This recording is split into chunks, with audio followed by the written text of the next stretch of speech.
Hello, welcome to a new episode of Before the Weekend, your weekly update on things that I believe matter for society, the economy, leadership and life, and things that I look at through the lens of noble purpose and meaning. I have been reflective this weekend, so there is more of philosophical things going on in my head and my heart, and I wanted to share that with you. 3 themes I have selected. The first one is the whole saga around the patents of the pharmaceutical industry. The second topic is around morality and ethics with powerful people. And the third topic is around tolerance or intolerance vis-a-vis different people. I hope you will enjoy this new edition of Before the Weekend. Should we save the world by imposing the pharmaceutical companies to letting go their patent rights or not? I don't think that is the right conversation to have or the right question to ask. For me, it's all about understanding why vaccination is going so fast in certain countries and so slow in entire continents.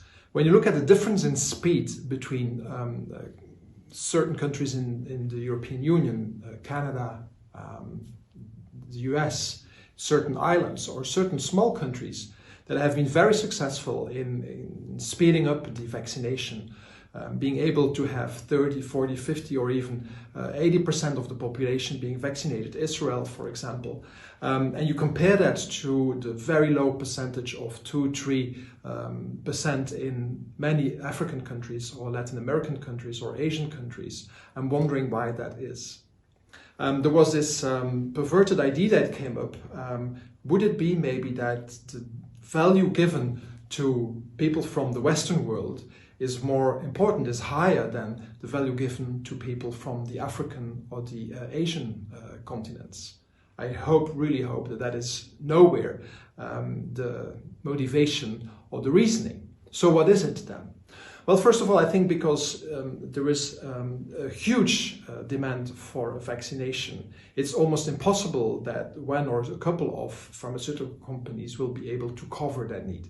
So what I believe is that they should, instead of being taken away their patent rights, who, by the way, as an industry would want to continue taking risks, who would want to entrepreneur, invest, do research and development, which is massive and very costly in the pharmaceutical industry. Do that if you know that you have the risk of being taken your patent rights by governments.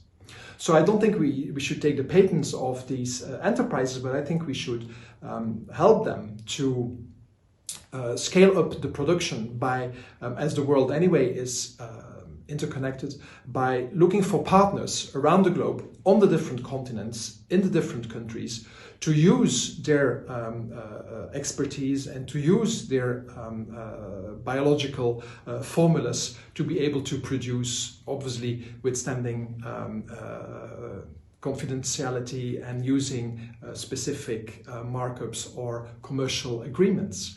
Maybe the governments or the World Health Organization or blocs like the European Union or others could give money to the pharmaceutical industry for some of their cost of research and development that they have done to compensate for opening up the production capacity. I do believe that we need to think of different ways of finding a solution for a faster vaccination to the world. I do not believe it is by taking away the patent rights of the pharmaceutical industry, but I do believe that it is by thinking of different ways of collaboration, of scaling up, working together, which is something that more and more industries will have to do if we want to tackle the topics and issues that we as human race are dealing with. Does power corrupt our ethical basis, or do we get power because we have an unethical basis? Why is it that very successful and reputable leaders in business, in politics, in arts and in science become victims of their success by showing unethical behavior? When is that shift going from ethical to unethical? This is not so much a question about what are the right ethics to have.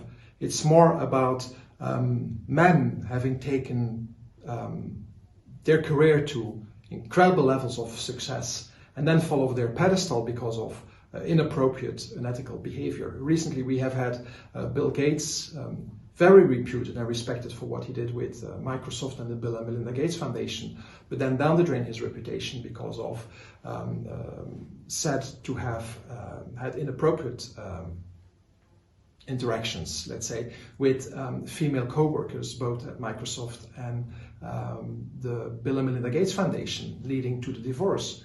We have had the chief executive of Renault Nissan, Carlos Ghosn, who was very successful in saving both the French car maker Renault and the Japanese car maker Nissan, creating a very powerful alliance, and down the drain his reputation when it came out that he was said to have used company means for private means. We have had Harvey Weinstein, very successful Hollywood producer. We have had Kevin Spacey, very reputed actor. We have had Prince Andrew, having been connected too closely with with Epstein. We have even Paul Gauguin, who was said to have had inappropriate relations with young children when he was living abroad. So, whatever one might have achieved, realized, or done that has been so successful, inspiring, great and contributing to society is not for me a sufficient excuse or basis to accept unethical behavior. I would actually even like to inverse the reasoning. I would say that if you want to be really a reputed and respected and inspiring leader, it should be by combining both your expertise in business, in politics, in the arts, combined with having high standards in morale and in ethics, and keep these both always connected. So when you want to be remembered, I believe, as a reputed, inspiring leader, it should be on the basis of keeping your success in business and politics and keeping and standing for high standards of ethics and morale, and coming out with these as being necessary to be able to really truly successful. This week we have celebrated the International Day Against Homophobia, Transphobia and Biphobia. How sad in a certain way it is that we still have to celebrate such a day. Sad because indeed there is still a lot of discrimination of LGBTI people in this world. This day of consciousness inspired me to question about why certain people lack tolerance of others and discriminate. Is it because we are afraid of what we don't know? Or is it about losing something should we accept the others? Is it because we have specific needs that stand in the way of accepting?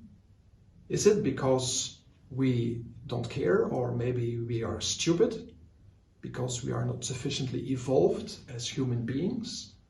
Or is it because of something else? I cannot not speak about it in my Before the Weekend, because this is something very close to my heart. Now, here is my question. Would you look differently at someone who is respectful, successful, tolerant, considered as behaving normal, if he or she would be black or gay or having green hair or belonging to a different obedience or religion or conviction than yourself? When do we start becoming intolerant? When does separation kick in? When does discrimination start? Being gay myself and belonging to a still discriminated minority, and yes, people, gay men are still being persecuted and imprisoned in certain countries, in actually too many countries. Gay men are being thrown off buildings into death by ISIS, and many gay and lesbian people live very tough, difficult lives because of not being accepted for who they are in their very traditionally acting, thinking, behaving families. Even if I feel barely being discriminated, or even if I do not have problems with intolerance, at least not anymore since I became independent and could talk about it with many people. It was different when I was an adolescent. I'm wondering how people mix up different from wrong. How can we say that somebody is wrong if he or she is different from who we are? Who are we to declare somebody wrong? Wrong because of difference, not wrong because of unacceptable, unethical, or what have you behavior. What is it that we need to be able to accept others simply for who they are? And what does our acceptance or our lack of it tell us profoundly about who as human beings we really are?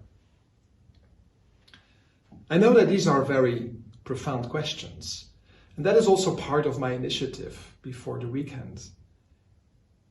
Letting people reflect, letting you reflect about things that I consider as important. You may have a totally different reflection, or at least a totally different approach, or a totally different thought about this.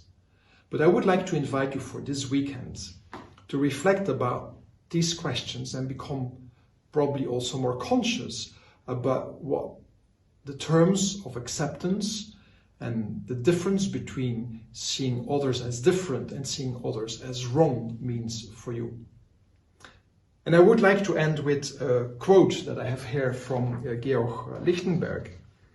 One's first step to wisdom is to question everything, and one's last step is to accept everything.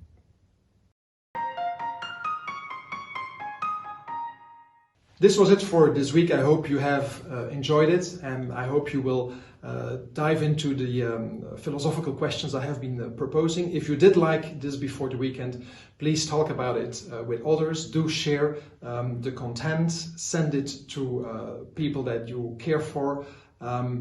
Please do like the video and also subscribe to the channel, my YouTube channel, should you not have done that. For now, I wish you a great weekend, and I do hope to see you again for the next Before the Weekend. It was my pleasure. Goodbye.